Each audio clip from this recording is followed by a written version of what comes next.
to the show where we only have the dopest online marketers doing the dopest things.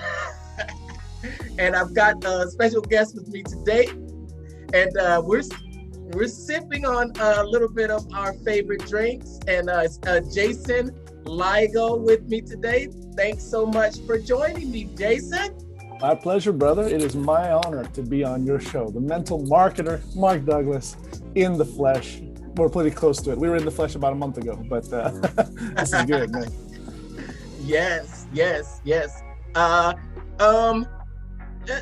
Just let's give us a little bit of your backstory. Give us a little bit about you. Let us get to know you, Jason.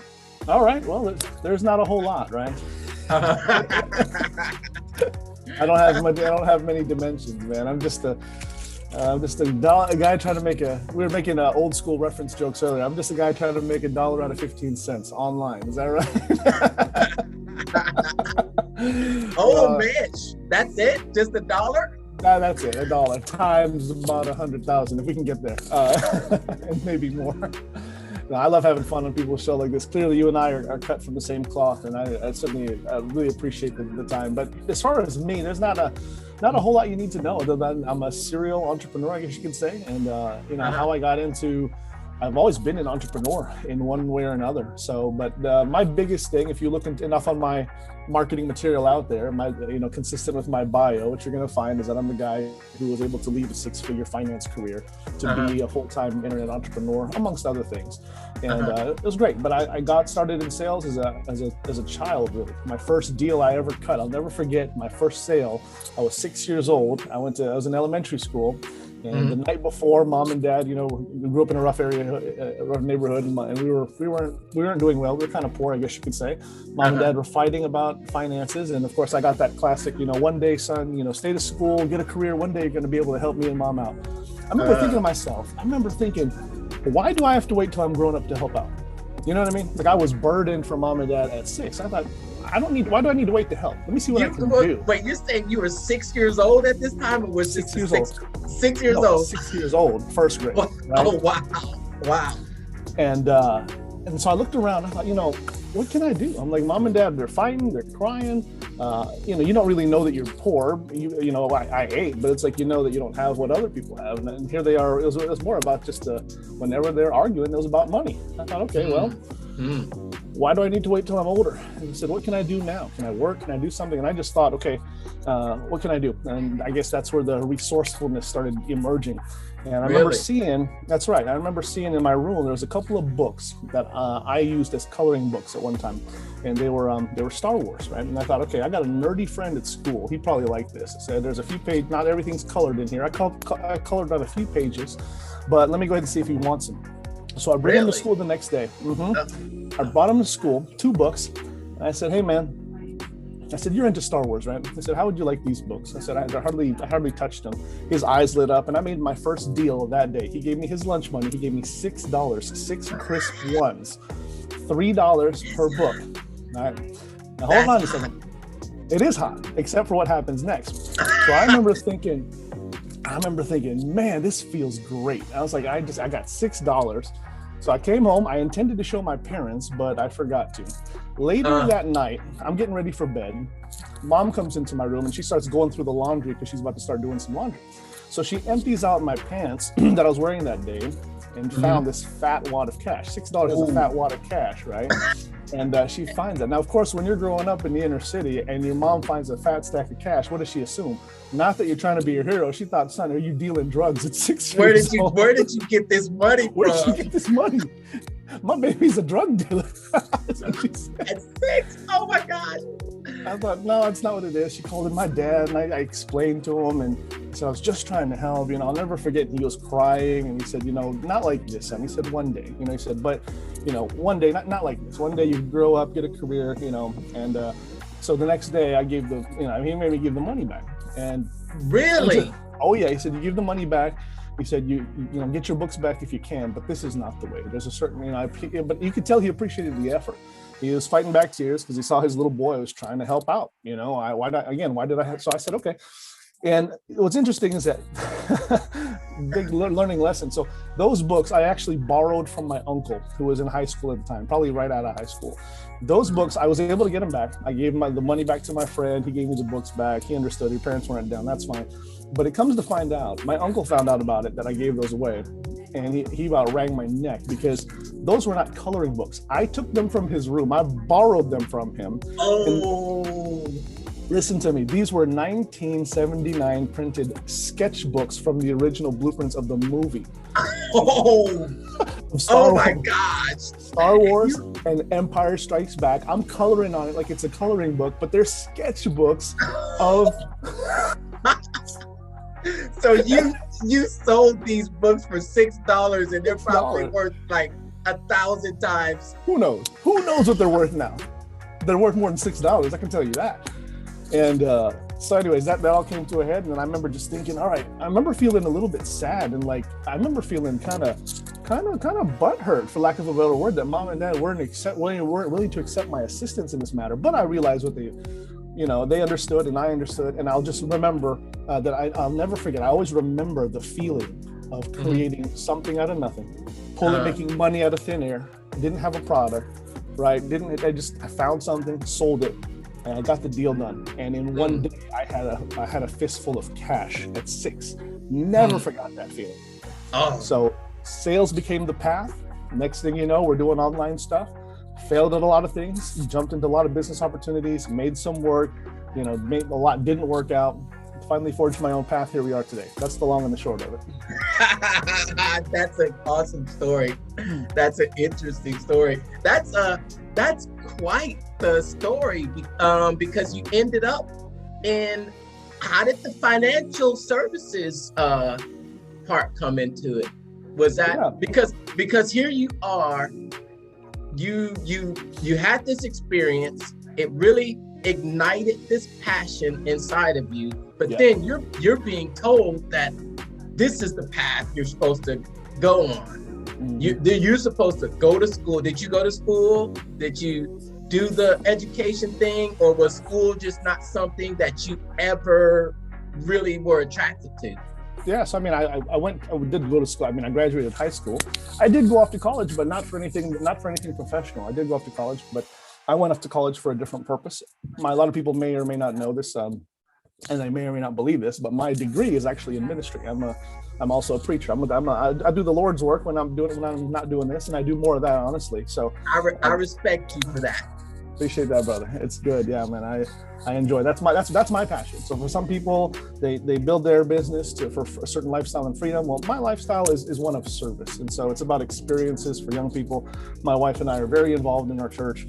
Matter of fact, we're moving across the country here soon because, and I really haven't announced this anywhere publicly, but just right here, you're getting it first on the Mental Marketer Show. But I'll be going on staff at a church to be a youth pastor in January. So life is an amazing thing, man. So when you're doing what you're supposed to do. So okay. Congratulations, not just on that position, but congratulations on moving away from Seattle. Yeah. Yes, indeed. Perhaps we'll leave it at that, right? I teased you about that because we were talking earlier when we were setting up the interview, and you said that you were on Pacific Standard Time, and I know we had another brief conversation about coffee, and you said that Seattle is the birthplace of coffee. Yeah. We like to think we invented it. So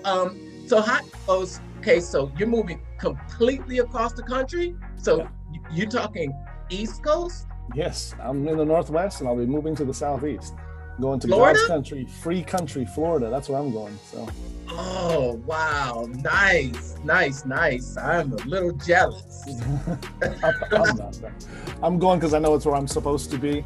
I like it in small doses. I actually don't care for the hot and sticky weather. I lived there for a couple of years before, and I like it when it's nice and cold. My wife, however, has other plans. She likes the warm and sticky weather.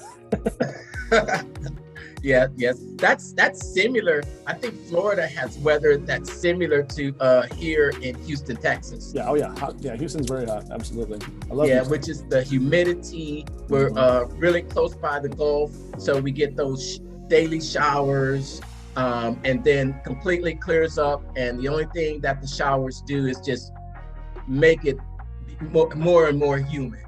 Absolutely, yeah. More and more I love humid. Houston. I love to go to Houston every once in a while too. I was looking at property there not too long ago. Okay, nice. Ooh. So when you say that that you grew up, did you grow up in Seattle or? Yeah, born and raised. Obviously, as a young adult, I've always been well traveled, even as a corporate employee. So I traveled a lot and lived in a couple places, like I said. But yeah, Seattle's always been home. So born and raised here, and then lived in a couple other places, like I said, Florida, California for a bit. But yeah, here I am. So and now I'm moving back to Florida. Nice, nice. The life of an online marketer. The life of an online marketer. How would you describe the life of an online marketer to someone out there that had absolutely no clue what being an online marketer was like? Yeah, I mean, it's a very interesting question. And, the thing about questions is it all depends on who you ask, right? So when you ask me, I may have a slightly different opinion than most, than your traditional trainer or guru. But I can tell you what my life looks like as a full-time online entrepreneur. And it looks, to be honest with you, it looks very similar to what I was doing in corporate America, only because I choose to live it that way. I am very disciplined in my approach, and I treat my business like a business, which is the most important thing, one of the biggest things I ever teach. With that said, however, there's certainly much more freedom and much more payout potential in what you're doing. So I love what I'm doing. And interestingly enough, I didn't answer your question fully earlier about how I got into banking. And I would like to revisit that, because how I got into banking is actually how I got into this business. So here's what it is.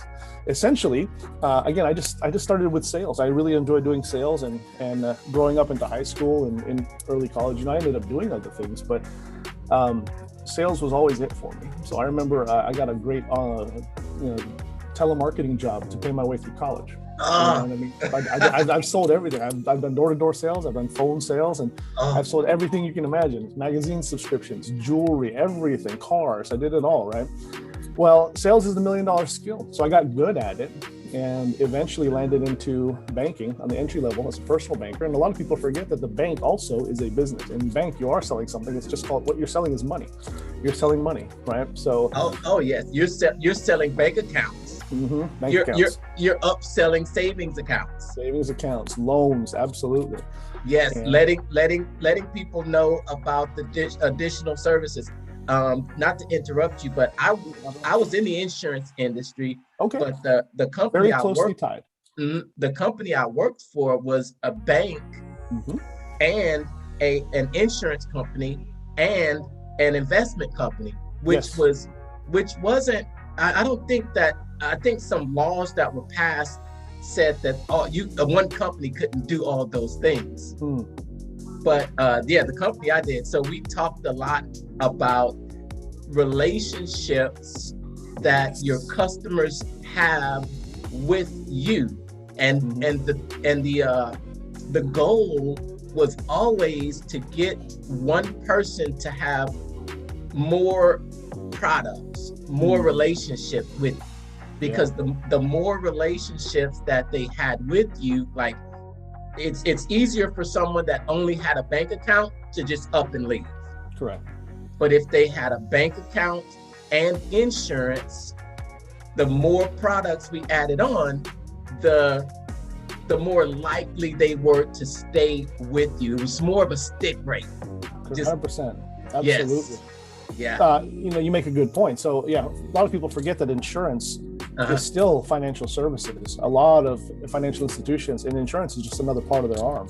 So I also did insurance. I worked at a life insurance brokerage at a very upscale city here in Bellevue, and I was licensed in 15 states, and we sold a lot and referred a lot for property and casualty. So I totally get it. And working on the bank, what we called insurance, credit cards, loans, and cash management services, we called those sticky products. That's exactly what we Sticky called them. products, huh? That's what we call them. Said if you can get sticky products, then the customer will stick here and you'll get paid on all their balances and assets under management. So it all ties together for sure. I like that name. Yeah, Wait a minute. I didn't know I was gonna have to take I didn't know I was gonna have to take notes during this interview, but I'm just trying to bring some value, brother. I'm just trying to bring some real value to the world. That's all. yes, sticky products. All right. Don't be surprised if you hear those words come out of my mouth. So you can use them.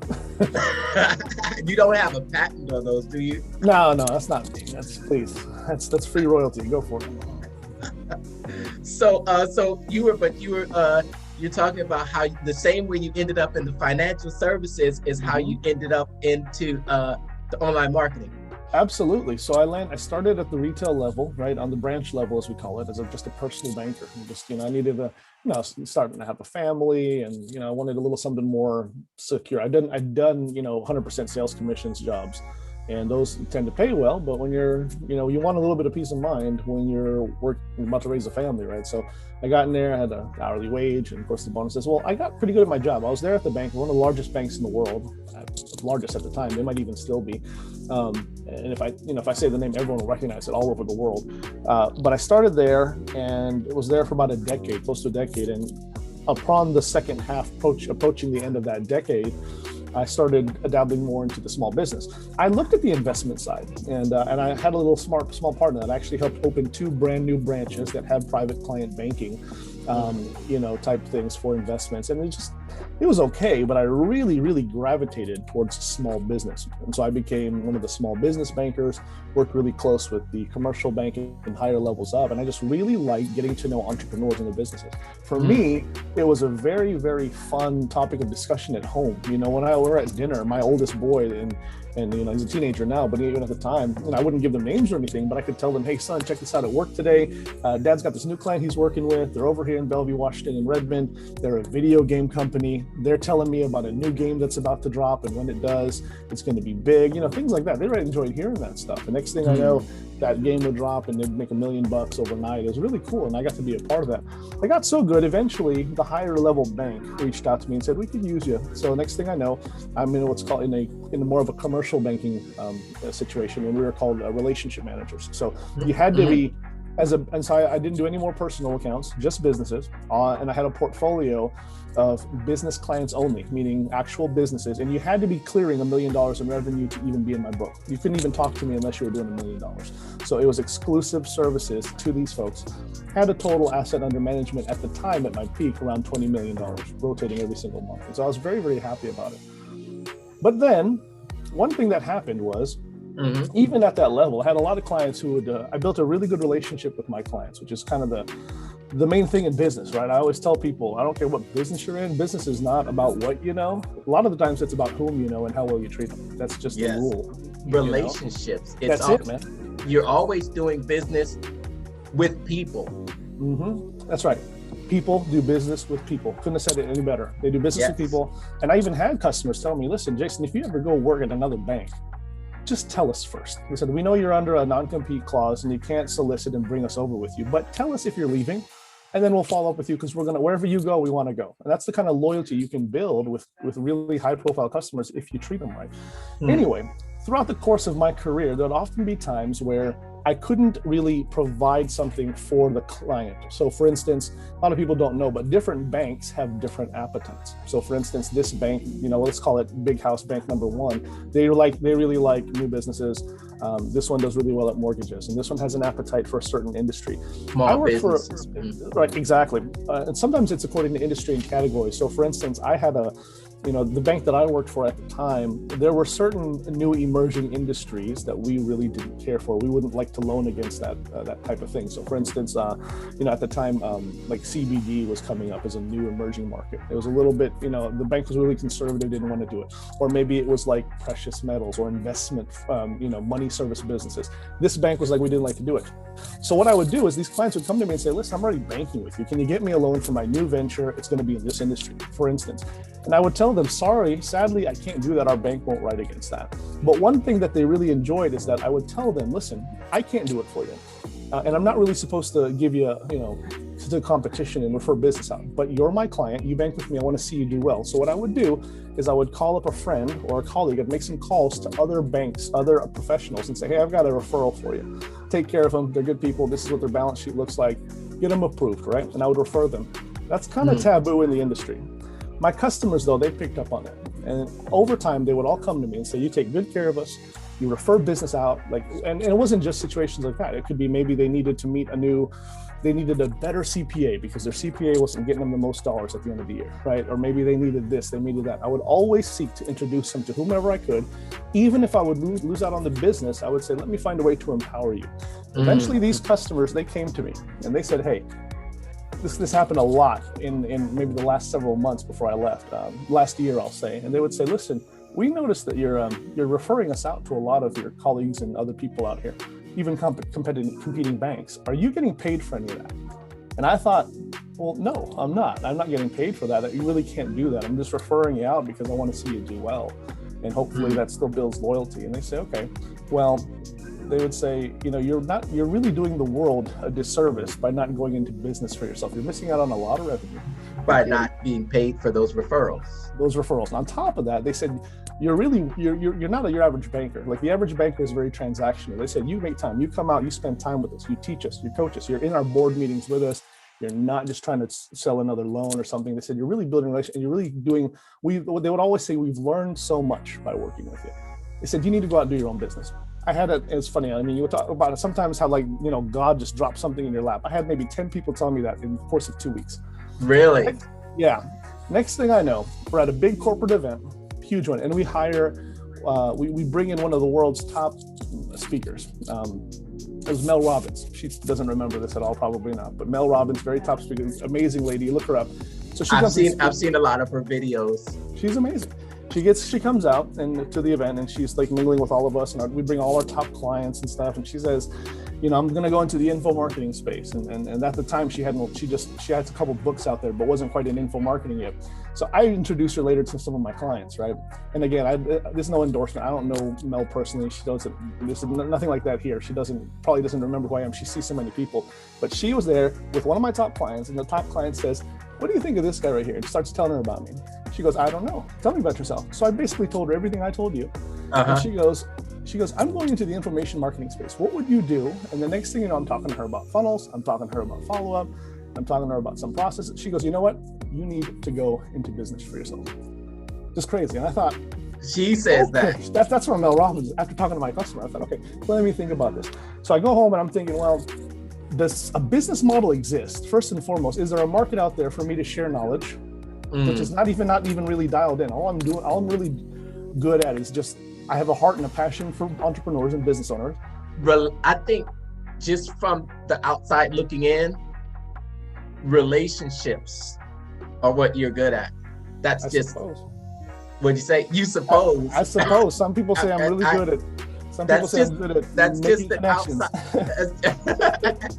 Yeah, I see you great with relationships, creating or being able to establish relationships and really form strong bonds. That's a gift.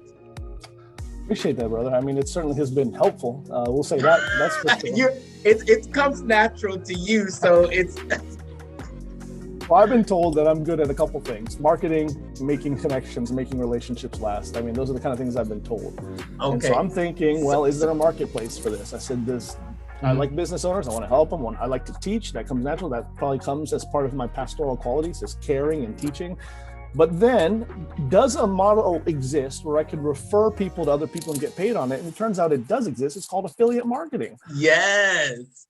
And then the rest is history. Okay. Yes. There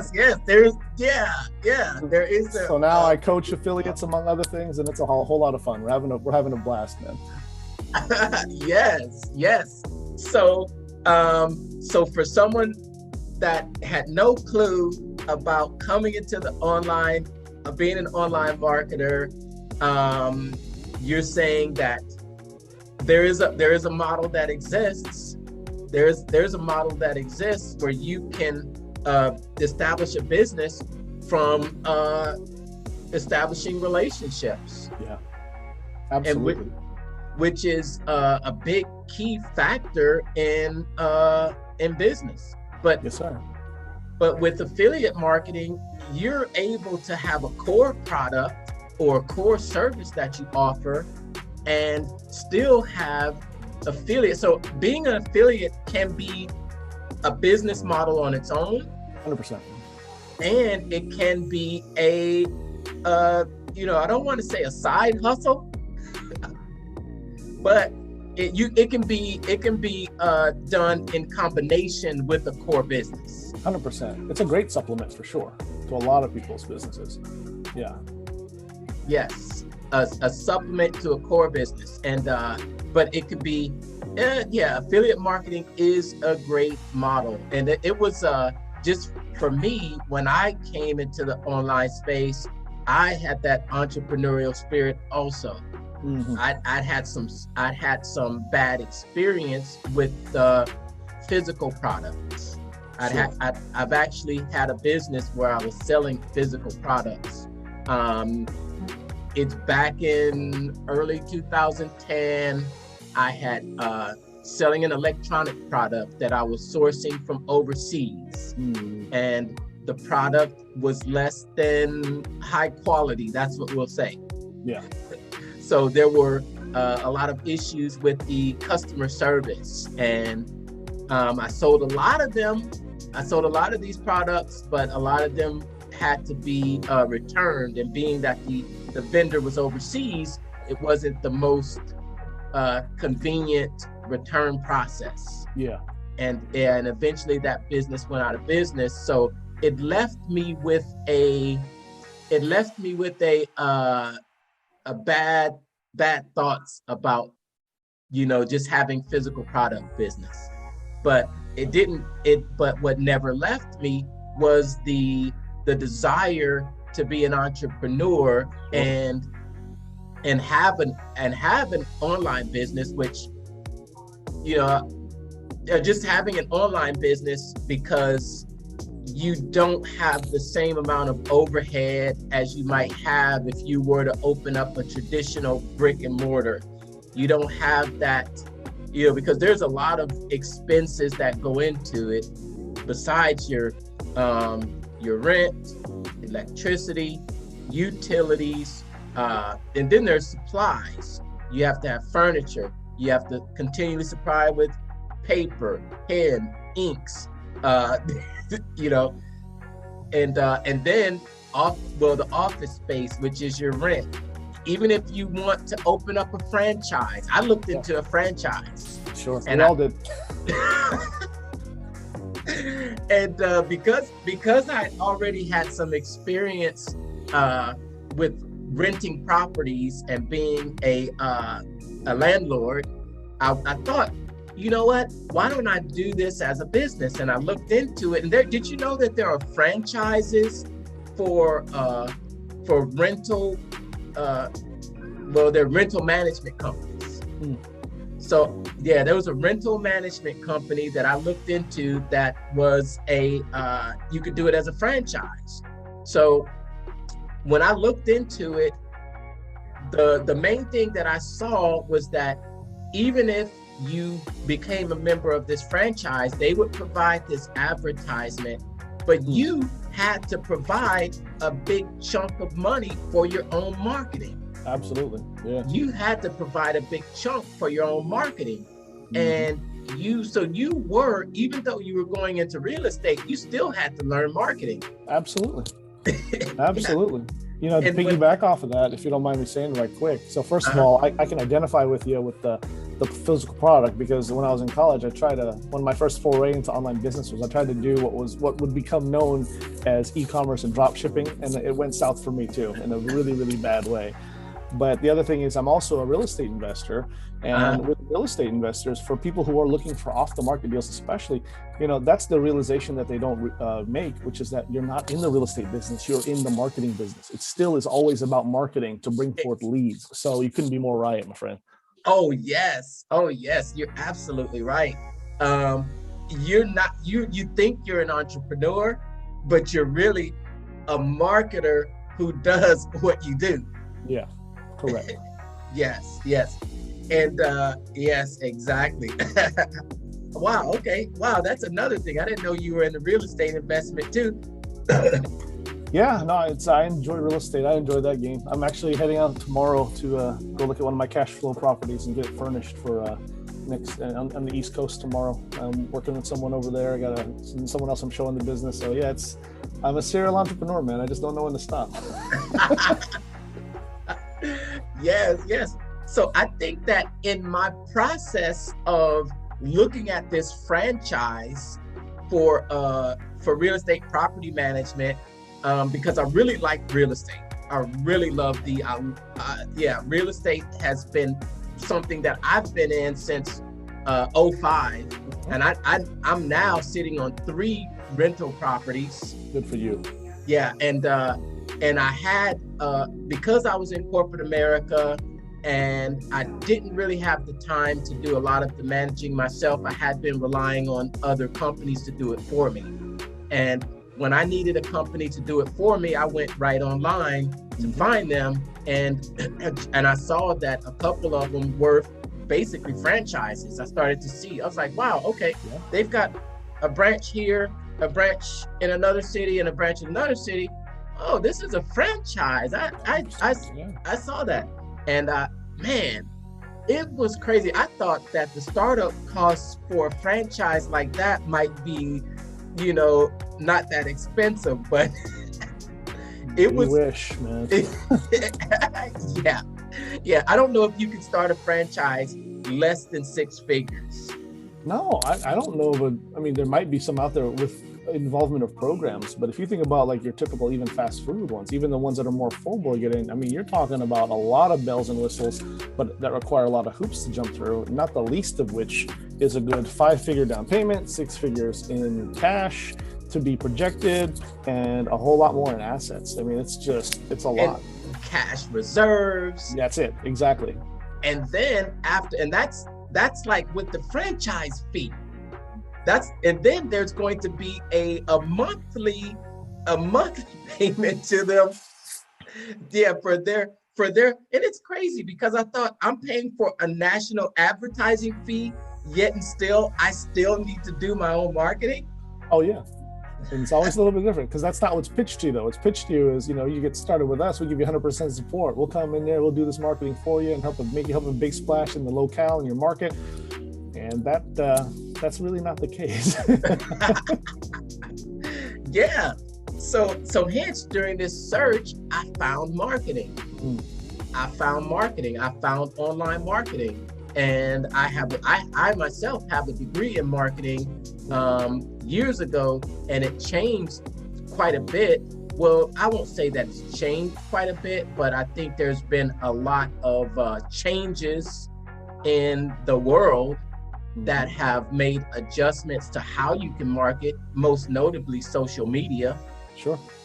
And during that time when I was searching, I came across a social media marketing course, and that's when I discovered affiliate marketing. And affiliate marketing crossed off all the checks on my list. It wasn't a physical product. It wasn't something I had to do customer service with. Yeah, and I didn't need huge startup costs like this franchise was asking me for, but sure. I could start a business and build a business around it. And that's how I got into the online marketing space. And I have to say that it is some people will say, oh, it's tough, oh, it's a grind. It's a grind. And I think for me, it's all about expectations. Come on now. It's about expectations, and it's about loving to learn the process. That's it. Loving to be, it. Yeah. Because to be honest, the steps are not difficult. The steps are what you take. But where the conflict and the anxiety and the frustration comes in is when you have expectations for something and it doesn't live up to what you think you're going to reach or accomplish. That's correct. And a lot of that, a lot of that I believe is really it's part of marketing. Mm-hmm. It's all part of marketing to see this shiny person on the hill and for you to see that and feel, oh well, I'm not there. Oh well, I'm not there. Well, you can't expect to have success if you're not willing to do what people that are successful are doing. Come on now. Come on. Yeah, that's right. Yeah. What do you think?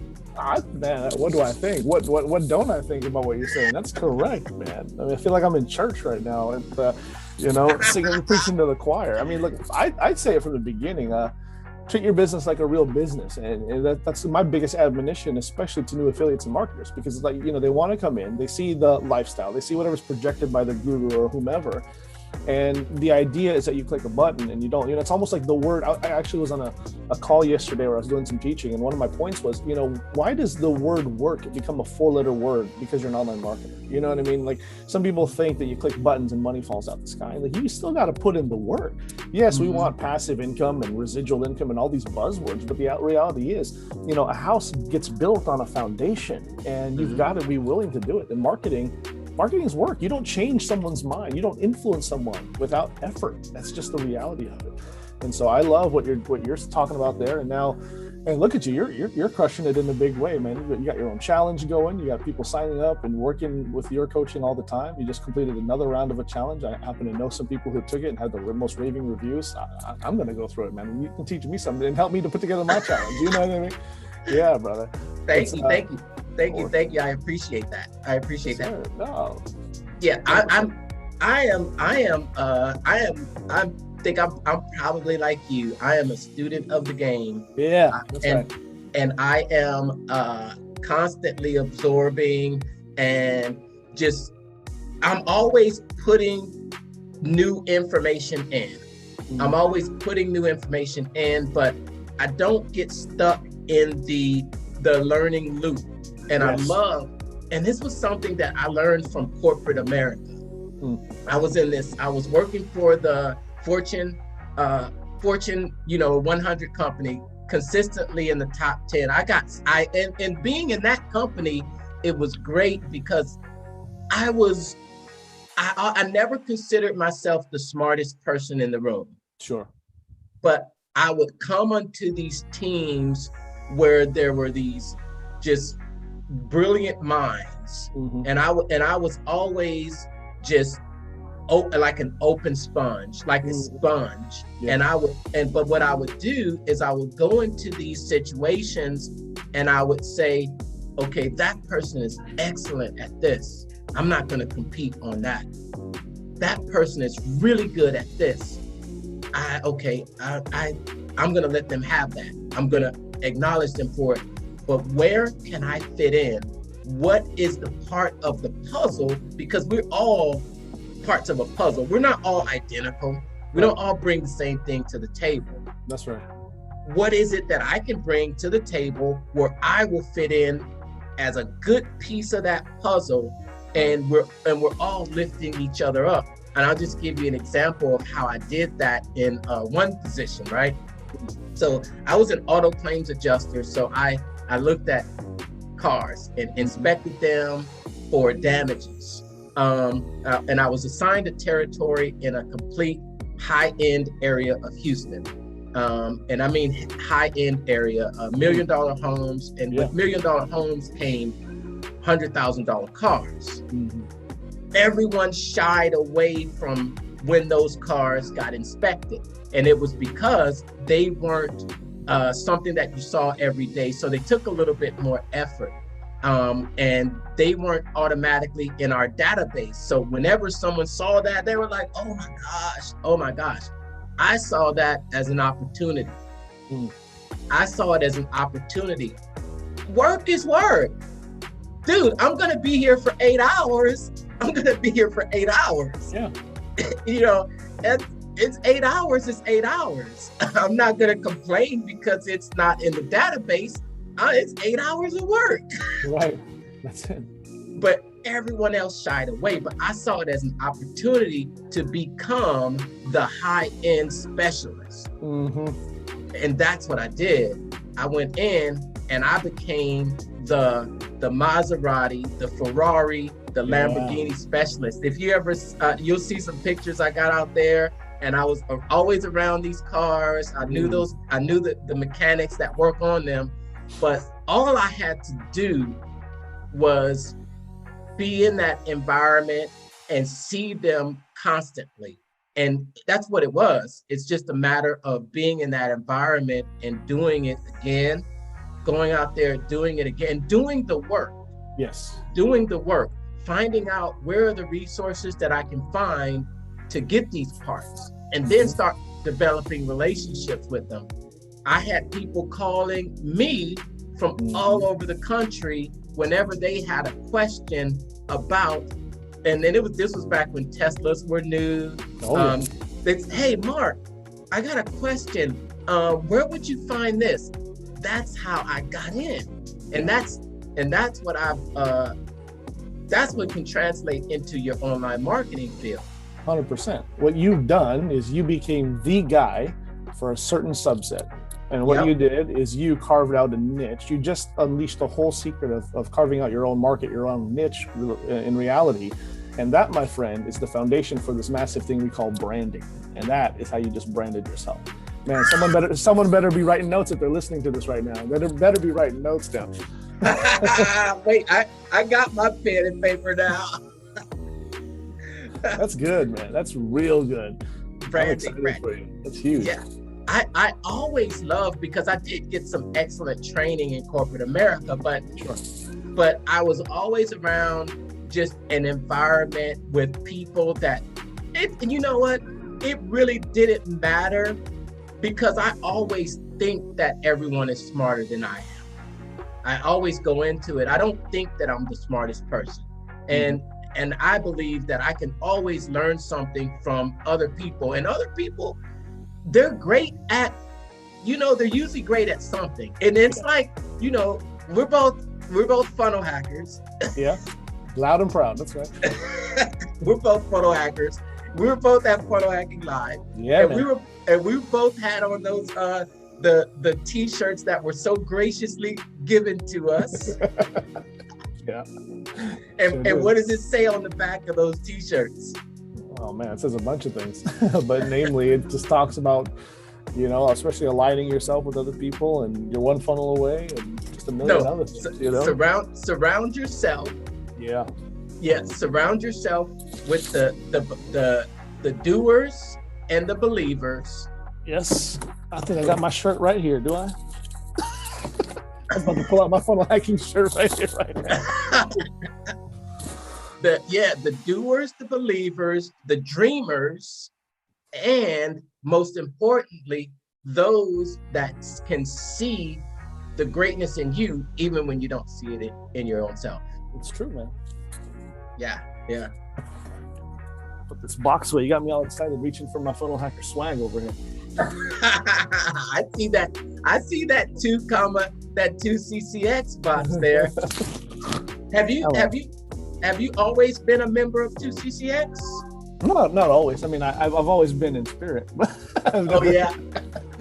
Always desired to. What a fun community to be a part of, though. I really enjoy that. I go to a lot of events in my career, in my time. I've been to a lot of events and belong to several different communities. A lot of them were specific to the opportunity. But one thing I love about the whole CF and ClickFunnels and funnel hacking movement is that it's just a great environment. It's agnostic. Like, you go there and not everyone there's no one trying to necessarily pitch you to their thing and recruit you to their thing. There's a million different industries and visions represented. It's a really cool experience. And I got the blessing and opportunity to even bring a few guests this past year. with me and opened their eyes to it. It was really, really fun. And of course, it goes without saying, it was nice to connect with people like yourself, who we've been, online friends for a while, and just nice to be able to connect physically, which is, I'm glad to see is slowly coming back around and coming full circle with a lot of people, with where we're at in the world today. It's nice to have that. Nice. Thanks. Oh yeah. And thanks for your compliment about the challenge that I just launched, just not even a month out after Funnel Hacking Live, but I'm really looking forward to that's just beginning. Yeah, and I'm going to be getting mine as well. So I'm glad that you finished yours. I'd love to pick your brain and find out more about how it went, because people have been bugging me for one. I've been busy, so but I think it's time. It's time to launch one.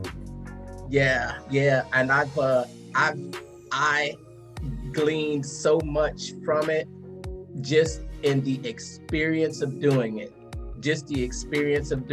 And it is definitely worth just doing it. It is worth doing it. It is. It certainly is, man. Yeah. I've heard.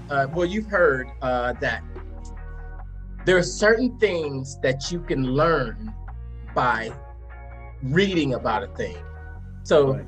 There's no doubt that, let's say, The Perfect Webinar by Russell Brunson.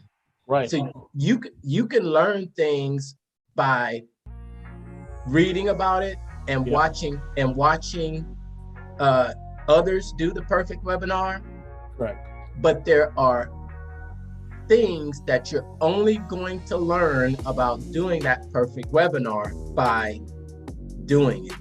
It's true. By doing it. Yeah. If there was a piece of advice that I could give to someone out there that's really maybe frustrated about the progress they're having right now, and I say frustrated because you're making progress. Yeah. You're making progress, because if you're doing things, as one of my mentors says, it's either working for you or it's working on you. Yeah, there you go. I like that too.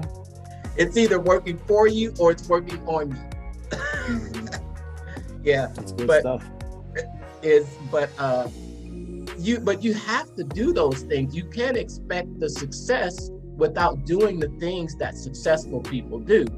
And you look at these other people, and you have to realize that they are practicing, mm-hmm. and they are performing consistently. One of the things let's talk about. One of the things, because I got so many nuggets out of Funnel Hacking Live, but when I watched Dan Kennedy on stage, and I'm not a great note taker. Right. I'm not a great note taker. I write down scratch that I come back to later, and I don't even understand what I wrote down. Right. No, I feel you. I'm with it. Yeah. So, but I did write this down, and he said that, you got to play the small stages if you want to be on the big stage. Mm-hmm. You gotta go through the small stages, and I really took that into heart. Really took that into heart. Mm-hmm. Playing the small stages before you go, and I took it as really practicing. And and for my first challenge, it really didn't matter how many people showed up. It really didn't matter how many people showed up, because I was going to show up. That's it. I was going to show up. What a mindset! What a mindset, right? It's like we all learned, like at least what I learned and performed and taught in martial arts is, you face one man like you're facing 1,000, and 1,000 like you're facing one. So, come one person or 10 people or 50 people as an audience, you're going to deliver the goods. You're going to show up. And it would be wonderful if every trainer, if every person like yourself or mine would have that same mentality. Sadly, that doesn't exist. And I've seen that in a lot of events that I've been to. So it's refreshing to hear that that's what you wanted to do, and I know you did. because I know people who took that challenge.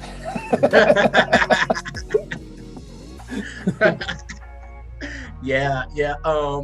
So what about some of your takeaways? Oh, well, we're talking about funnel hacking live specifically.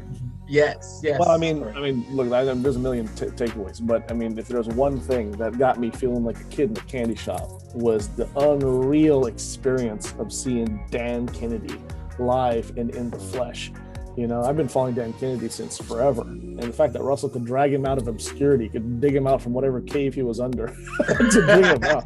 You know, people may not know about how hard it is to get a hold of Dan Kennedy. The guy doesn't have any modern technology outside of a fax machine. I've known that about him for years. And so that's really true. That's 100% true. I know.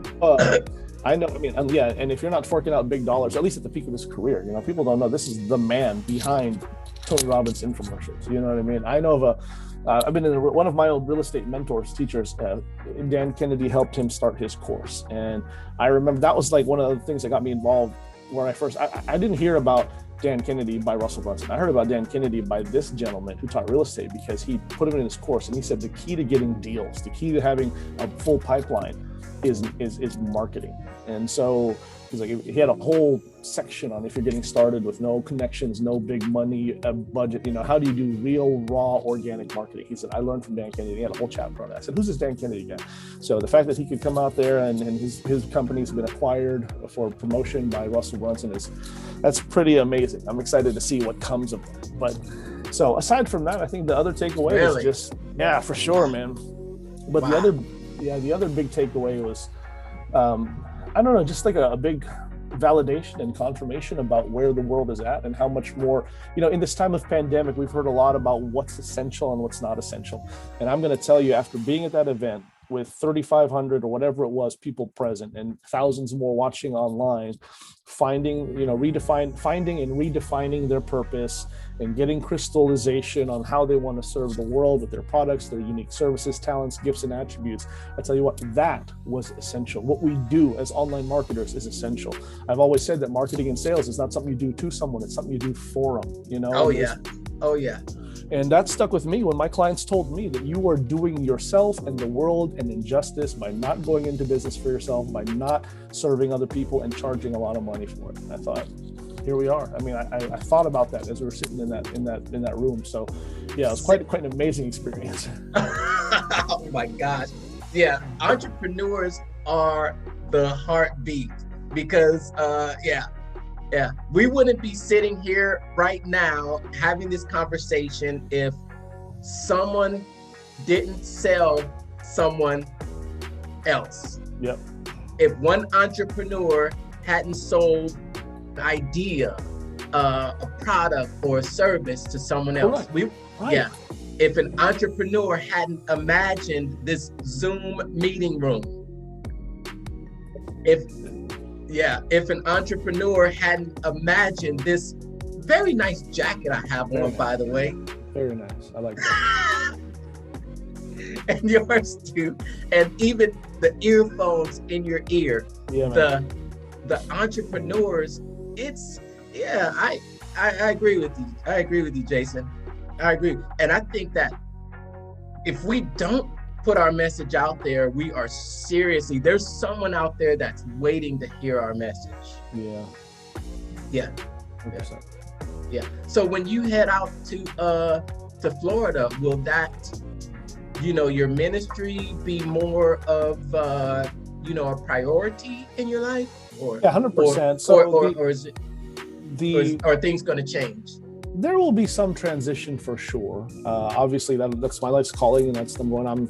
I have quite a few responsibilities there as it. So I think that there'll be definitely some dialing back with some things that I got going on in the business. So, for instance, probably a few. I'll be doing less speaking engagements. I've been doing a lot of showing up to live events, both virtual and in person. A lot of traveling.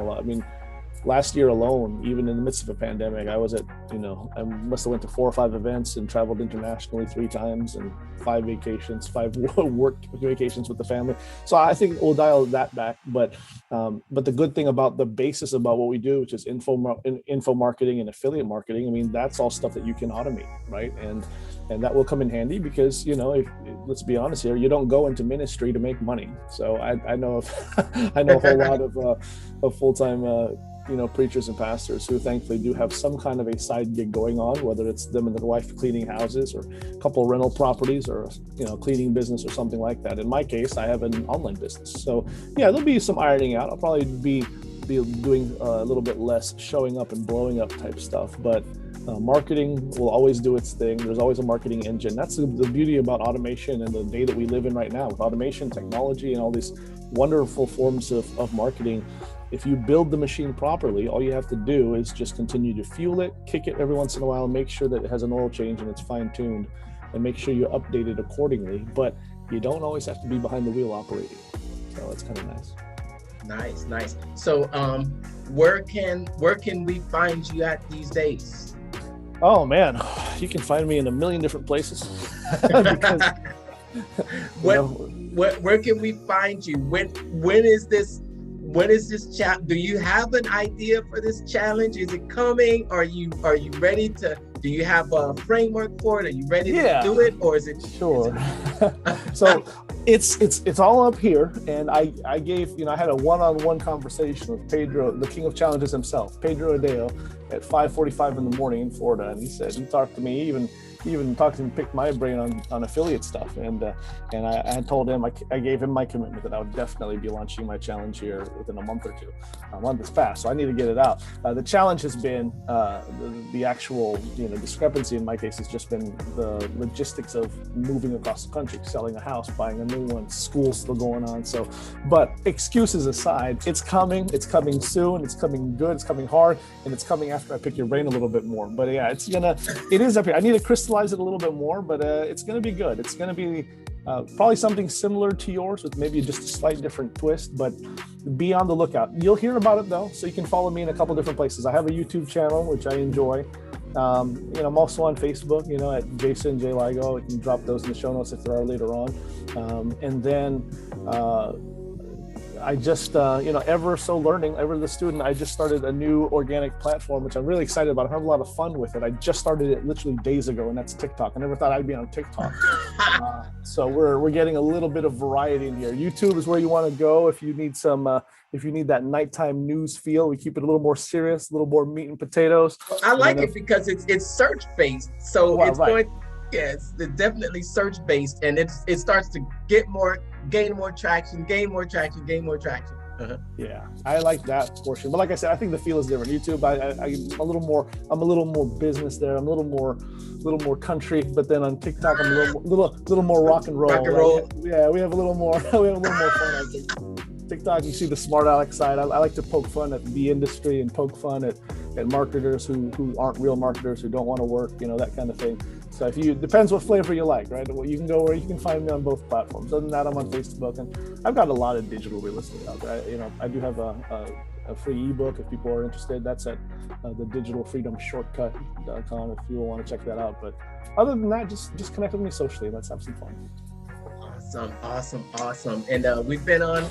So before we sign off, I want you to just give some final words. I want you to put a button on it. I want you to put a button on it. What's something that you would share out there? If you have just one thing that you could share with our audience that's out there just starting an online business, or they've already started their online business, one big rainbow bow nugget of information that they could take with them to help them get to that next level.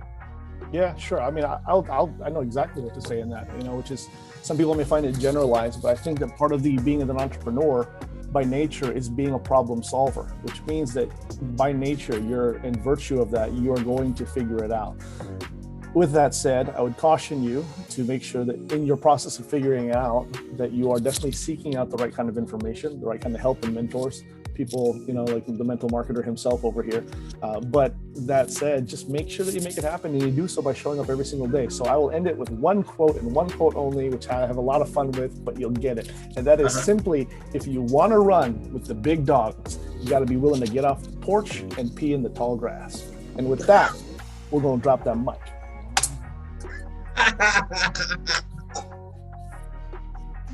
Super pleasure. I told you we only have the dopest online marketers doing the dopest things. Jason Laigo, thanks so much. Thank you, my friend. Had a lot of fun. We'll see you guys. If you're just starting out online, you're probably studying a lot. That's great. You're probably geeking out on all the strategies also, right? Well, that's also great. But the hardest part is figuring out how to communicate in a way that makes someone want to buy from you and how you should sell to them, right? Well, that's also what I struggled with for a while until I found the formula. So I created this free 5-day challenge called the Make More Money Marketing Challenge to get you on track with your marketing and, more importantly, the right sales scripts and processes to get it off the ground and getting people to take you up on your products, services, and your opportunities. You want to come? Well, there's small groups on purpose so I can answer your direct questions for 5 straight days. You can hold your spot by going to www.thementalmarketer.com/4M challenge sign up. Again, that's thementalmarketer.com/4M challenge sign up. Check the site for dates and times. I'll see you on the inside.